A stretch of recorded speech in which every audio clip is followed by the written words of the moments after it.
చంద్రబాబుతోనే సుపరిపాలన సాధ్యమని తెలుగుదేశం కాకినాడ సిటీ అధ్యక్షుడు మల్లెపూడి వీరు అన్నారు. చంద్రబాబు, పవన్ కళ్యాణ్ సహా మంత్రుల ప్రమాణ స్వీకార ఉత్సవాన్ని పురస్కరించుకొని వీరు ఆధ్వర్యంలో కాకినాడలో టీడీపీ శ్రేణులు సంబరాలు జరుపుకున్నాయి.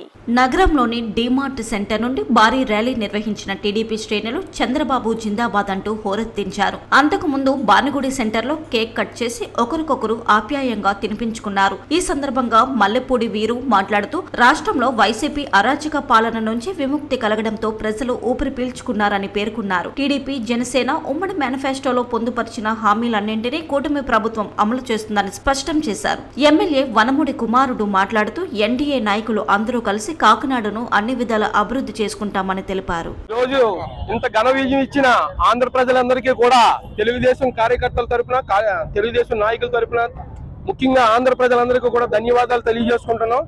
మరి ఈ రాక్షసుడు పరిపాలనను తరిమేయాలనే ఉద్దేశంతో మరి జగన్మోహన్ రెడ్డిని మరి ఇంత తక్కువ సీట్లకు పరిమితం చేసిన ఆంధ్ర ప్రజలందరూ కూడా చాలా ధన్యవాదాలు తెలియజేసుకుంటూ మరి రాబోయే రోజుల్లో మరి తెలుగుదేశం ప్రభుత్వం మరి ప్రజలందరికీ కూడా దగ్గరగా ఉంటూ మరి అన్ని కూడా అభివృద్ధి, సంక్షేమము కూడా అన్ని సమపాళ్ళలో కూడా చేస్తూ తెలుగుదేశం పార్టీ మరి ఈ ఆంధ్ర యొక్క అభివృద్ధిని చేకూరుతుందని చెప్పి తెలియజేసుకుంటున్నాం.